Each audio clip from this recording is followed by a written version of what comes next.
इसलिए खान पान का ध्यान रखें, शरीर भी अपना स्वस्थ रखें। लेकिन महाराज, शरीर स्वस्थ है तो भी जाने वाला है, शरीर बीमार है तो भी जाने वाला है, अमीर है तो वो भी जाने वाला है, और गरीब है वो भी जाने वाला है। जय राम जी की। क्यों? क्योंकि जब मौत आती है तो वो ये कुछ नहीं देखती। तो स्वास्थ्य की पूंजी एकत्रित करें। जैसे व्यापारी होते हैं तो अपनी धन की पूंजी को भी वो एकत्रित करते हैं, सोचते हैं कि भाई अच्छे से अच्छा व्यापार हम कैसे करें कि हमारी धन की पूंजी बढ़े। जज है, वकील है, तो उनके पास बुद्धि की पूंजी होती है।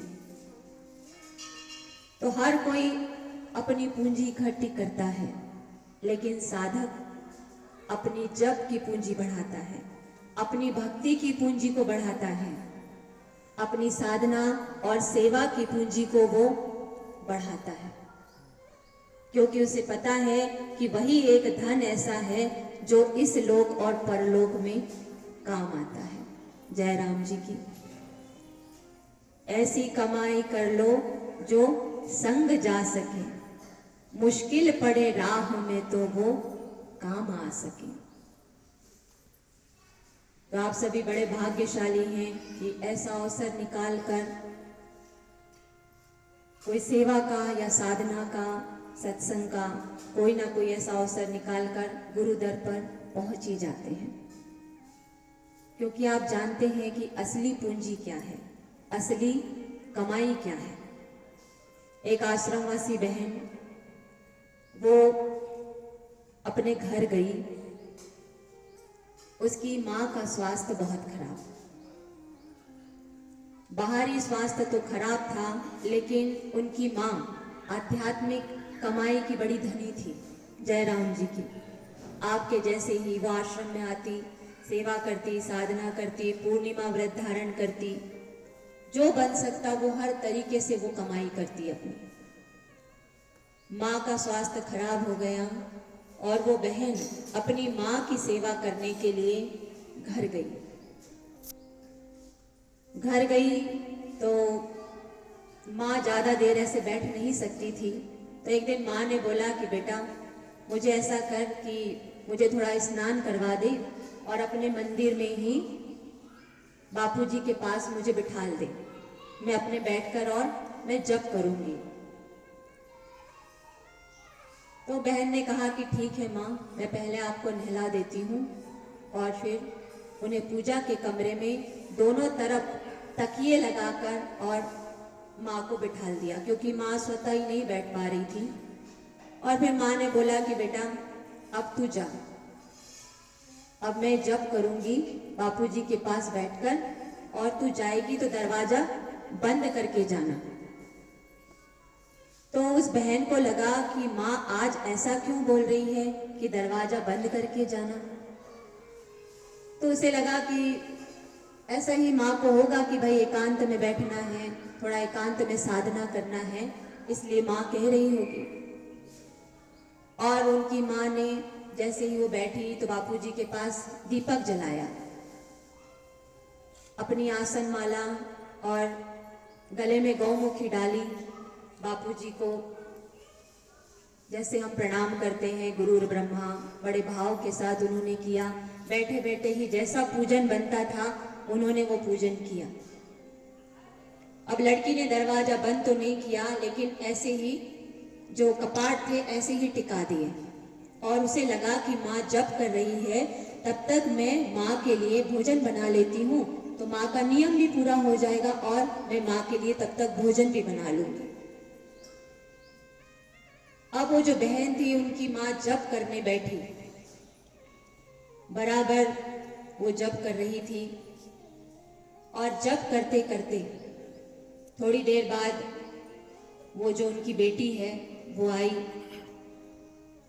आई तो माँ जैसे जप कर रही थी, आंखें बंद करके, गौमुखी में बराबर हाथ था।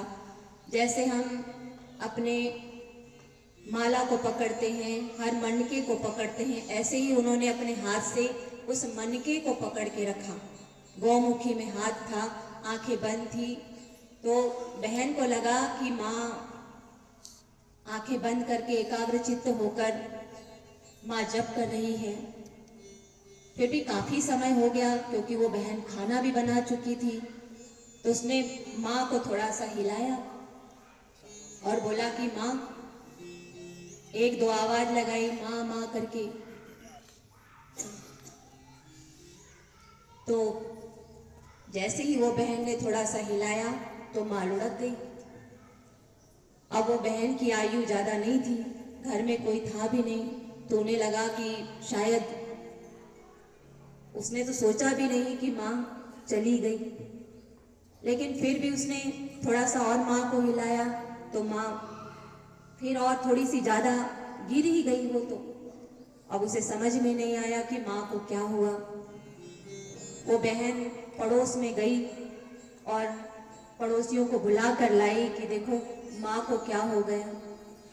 सबने देखा, धड़कन देखी, हृदय पे हाथ रखा, नाड़ी देखी, तो उन्होंने बोला कि अब तुम्हारी माँ तो इस दुनिया में नहीं रही। लेकिन वो जो बहन थी, जैसे उन्होंने गौमुखी में हाथ डाला था और जैसे मनके को पकड़ के रखा था, वैसा ही उनकी शरीर छोड़ने के बाद भी उन्होंने उस मनके को वैसा ही पकड़ के रखा था, वैसा ही हाथ गौमुखी में, और वैसे ही वो उनका शरीर शांत हो गया। तो ये कैसे होता है? क्या अचानक? नहीं। जब हमारी बुद्धि में, हमारे मन में वो बात घर कर जाती है। आस्था तो होती है कि हाँ भगवान है, भगवान के यहाँ जाना है, कुछ करना है, कुछ कमाई करनी है। लेकिन जब धीरे से वो आस्था श्रद्धा में बढ़ती है, श्रद्धा बनती है, तो और ध्यान भजन बढ़ता है। लेकिन जब वो श्रद्धा विश्वास में परिवर्तित हो जाती है, जैसा कोई पानी गर्म होता है ना, तो 100 डिग्री पे वो पानी पूरा गर्म हो जाता है, ऐसे ही जब श्रद्धा 100% होती है तो वो विश्वास बन जाती है, फिर उसको कोई हिला नहीं सकता और मौत भी उसे तोड़ नहीं सकती। और वो बहन ने बस ऐसे ही जप करते करते और गुरुदेव का स्मरण करते हुए और अपना शरीर छोड़ दिया। तो बताइए क्या कहेंगे ऐसे साधकों के लिए? ऐसे बहुत साधक हैं, ऐसे ऐसे अनुभव है साधकों के कि वो कहते हैं कि भाई मीडिया वाले कुछ भी बोले, चैनल वाले कुछ बोले, निंदक कोई कुछ बोले, उससे हमें कोई फर्क नहीं पड़ता, क्योंकि हम जानते हैं कि हमारे बापूजी क्या है।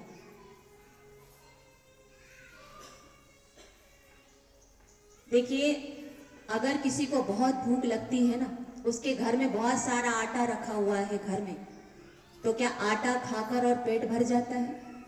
नहीं। तो आटे का पहले क्या करना पड़ेगा? आटे में पानी डाल के उसे गूंथना पड़ेगा। गूंथने के बाद फिर आप गैस पर तवा रखेंगे, रोटी बेलेंगे, सेकेंगे, और फिर रोटी बनने के बाद आप उसे फिर खाएंगे तो भूख मिटती है। तो ऐसे ही समझ लीजिए कि श्रद्धा जो है वो आटा है, लेकिन जब वही श्रद्धा 100% बढ़ जाती है तो वो रोटी बन जाती है कि भूख उसी से मिटती है। ये हमारे बुद्धि में पक्का हो जाता है कि भूख मिटती है तो रोटी से ही मिटेगी। तो ऐसे ही अपनी श्रद्धा को भी विश्वास में बदल दीजिए और इतना जप बढ़ाइए, इतना अपना भजन बढ़ाइए, अपनी इतनी सेवा बढ़ाइए। जो सेवा बनती है, जैसी सेवा बनती है वैसी सेवा करिए। जितनी हमारी शरीर की क्षमता है, हमारी आर्थिक क्षमता है, हमारे मन के जैसे भाव हैं, जैसी बनती है वैसे करिए, पर खूब करिए। चाहे कोई रोता हुआ क्यों ना हो, उसे हंसा दीजिए। कोई दुखी है तो उसे ज्ञान की कुछ बातें सुना दीजिए, ऋषि प्रसाद ले जाकर उसे दे दीजिए, उसे बापू के सत्संग तक पहुंचा दीजिए, उसे बापू के ज्ञान तक पहुंचा दीजिए। अगर उसे बापू जी का ज्ञान मिल गया, गुरु दर मिल गया, तो आपने सबसे बड़ी सेवा कर ली। उससे बड़ी तो सेवा शायद ही कोई हो। लेकिन जो बाहर का ठीक करने बैठता है ना महाराज, बाहर का कभी ठीक होना संभव ही नहीं है।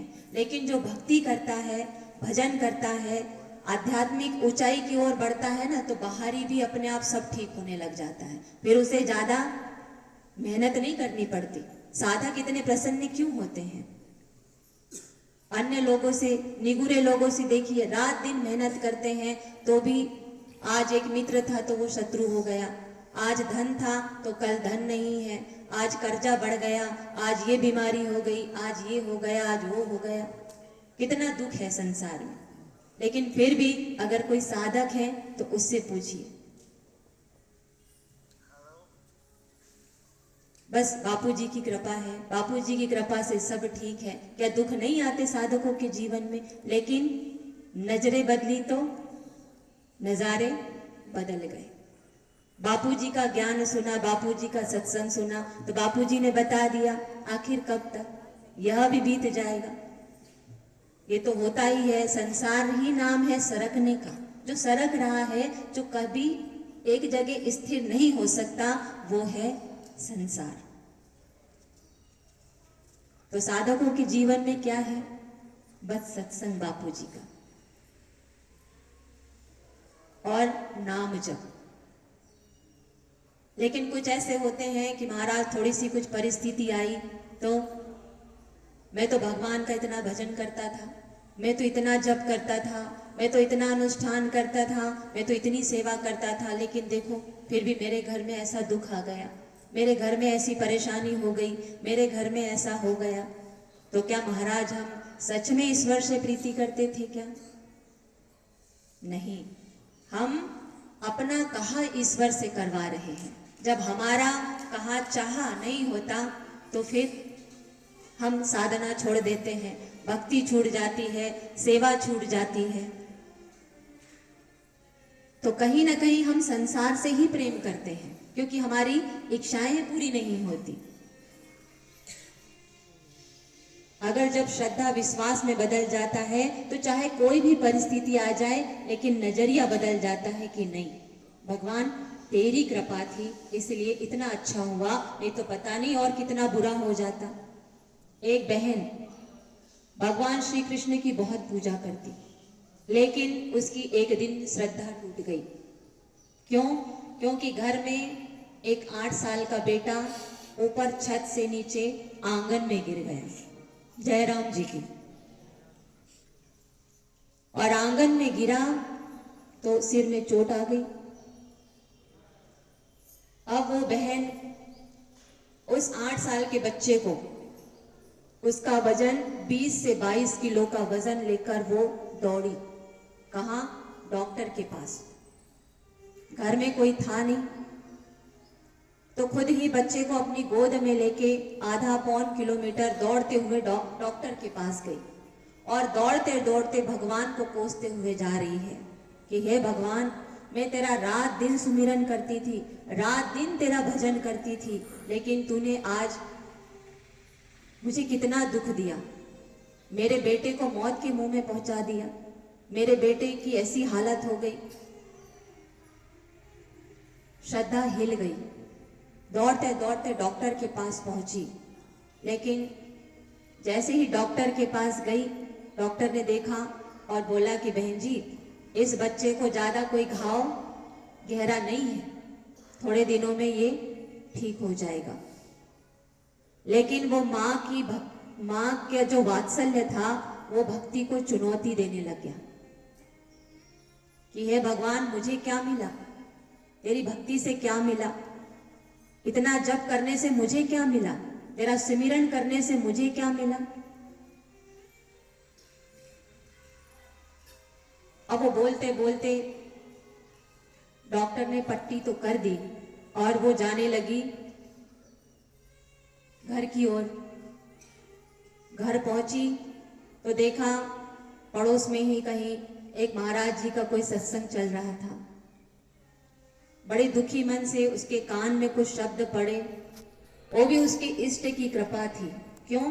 क्योंकि भजन कभी भी व्यर्थ नहीं जाता। उसने जो नाम सुमिरन किया था उसे उसकी महिमा ही नहीं पता थी। और उसने जैसे ही सुना कि वो महाराज जी कह रहे हैं कि ईश्वर किसी पर भी आने वाले कष्टों को दूर नहीं करते, जय राम जी की। अब इसके कान खड़े हो गए कि भगवान क्या कष्ट दूर नहीं करते? महाराज जी बोले कि भगवान कष्ट दूर नहीं करते, लेकिन जो उनका नाम सुमिरन करता है ना, उसे उस दुख से लड़ने की वो शक्ति दे देते हैं। क्योंकि प्रारब्ध भी 3 प्रकार का होता है। एक तो मंद प्रारब्ध होगा कि जो साधारण जब ध्यान करते हैं तो यूं ही हट जाता है। दूसरा तीव्र प्रारब्ध होता है कि थोड़ी बहुत वही कोई परिक्रमा लगा ली बड़दादा की, अनुष्ठान कर लिया, जप कर लिया, तो उससे वो तीव्र प्रारब्ध भी हट जाता है। लेकिन तीसरा होता है तर तीव्र प्रारब्ध। वो महाराज अगर साक्षात भगवान भी हो, ईश्वर भी हो, संत महापुरुष धरा पर भी आते हैं ना, तो भी वो तर तीव्र प्रारब्ध होकर ही पूरा होता है। हाँ, इतना है कि भगवान की कृपा से, गुरुदेव की कृपा से वो राई जितना हो जाता है। पहले तो पहाड़ जैसा लगता है, लेकिन वो फिर उनकी कृपा से छोटा रूप होता है, लेकिन होता जरूर है। वो तर तीव्र है, वो कटता नहीं है। तो महाराज जी ने बोला कि अगर भगवान किसी का दुख हटाते नहीं हैं, लेकिन अगर उसके ऊपर कोई दुख आ जाता है तो उसकी सत्यता इतनी कम हो जाती है उसकी बुद्धि में कि उसे उसका दुख भी कम लगता है और उसे लड़ने की क्षमता मिलती है। अब उसने जैसे ही वो सत्संग सुना और सत्संग में सुनते सुनते उसे याद आने लगी वही घटना कि जैसा ही उसका बच्चा छत से नीचे गिरा तो उसने सोचा कि एक दिन पहले ही वहां पर लोहे के पाइप रखे हुए थे और मैंने एक दिन पहले ही उन पाइप को हटाया था। अगर वो पाइप वहां पर रह जाते तो शायद मेरे बच्चे को बहुत ज्यादा चोट आती या हो सकता है कि उसके प्राण भी चले जाते। उसे श्रद्धा जगी, उसे अपनी गलती का एहसास हुआ। फिर वो आगे बढ़ी कि थोड़े दिन पहले ही मेरे पेट का ऑपरेशन हुआ था और डॉक्टर ने कहा था कि कोई भारी चीज नहीं उठाना, तो मैं घर में तो एक बाल्टी भी नहीं उठा पा रही थी। लेकिन आज मैंने अपने बच्चे को जो 20-22 किलो का था उसको पकड़ के और मैं 1 किलोमीटर तक दौड़ के गई। तो क्या ये भगवान की कृपा के बिना संभव है? वो पाइप को हटाने की कृपा किसने की, वो बुद्धि किसने दी कि ये पाइप हटा दे? वो भी तो मेरे भगवान की कृपा थी। और वो डॉक्टर जो रोज 3 बजे अपना क्लिनिक बंद कर देता है और वो डॉक्टर आज भी 4 बजे तक बैठा था, तो उसको प्रेरणा देने वाला कौन था? तो जैसे ही वो बहन अपने भगवान की करुणा कृपा को देखने लगी, महाराज उसकी आंखों से झरझर आंसू गिरने लगे और उसे अपनी गलती का एहसास हुआ कि हे भगवान, हे कृष्ण, अगर नहीं होते, वो पाइप हटाने की प्रेरणा नहीं देते, मेरे बच्चे को उठाकर लेके मैं भागी, जो कि मेरी स्थिति नहीं थी, वो आप शक्ति नहीं देते तो मैं अपने बच्चे को कैसे बचा पाती? अगर आप उस डॉक्टर को प्रेरणा नहीं देते, अगर सही समय पर डॉक्टर नहीं मिल पाता तो मेरे बच्चे का इलाज नहीं हो पाता। तो घर गई, दीपक लगाया भगवान के पास में और भगवान को प्रणाम किया और कहा कि हे प्रभु, आपका बहुत बहुत शुक्रिया, अगर आप ना होते तो मेरे बच्चे के आज प्राण नहीं बचते, इसलिए आपका बहुत बहुत धन्यवाद। घटना वही है, लेकिन सोच सत्संग बदल देती है। सही समझने की दृष्टि सत्संग देता है। इसलिए बापूजी का सत्संग खूब सुनिए। घर का काम करते हुए भी अगर बहनें भोजन भी बना रही है तो बापूजी का सत्संग चलाइए, और भोजन बनाइए तो वो भोजन भोजन नहीं होगा, फिर वो प्रसादी बन जाएगी। जय राम जी की। और खाने वाला भी, वो भी प्रसाद स्वरूप होने लग जाएगा। उसके अंदर भक्ति के वो भाव उठने लग जाएंगे। तो रोज खाना तो वही बनाते हैं, लेकिन अब क्या हो गई, वो भक्ति हो गई। बहुत सारे साधक बोलते हैं कि ध्यान भजन में मन नहीं लगता। जब साधना करने बैठते हैं तो मन बड़ा भागता है, मन बड़ा चंचल है, मन में बहुत विचार आते हैं। तो एक हंसने जैसी बात है कि एक सेठानी का एक कुत्ता, वो कुत्ता महाराज उसके बंगले के इतने चक्कर लगाए कि वो जो सेठानी थी वो परेशान हो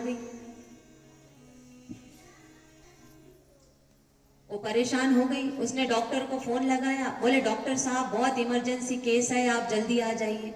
तो डॉक्टर ने बोला कि बहन जी पहले बताइए तो सही कौन बीमार है, कोई बुजुर्ग है या कोई लेडीज है, जेंट्स है, बच्चा है, कौन है? जैसी बीमारी होगी फिर मैं वैसे दवाई लेके आऊंगा। बोले नहीं नहीं डॉक्टर साहब, बस आपके पास जो है जैसा है आप जल्दी आ जाइए। और बहन जी बताइए तो सही दवाई क्या लेके आऊं, सामने वाले को क्या तकलीफ है ये तो बताइए। बोले डॉक्टर साहब मेरा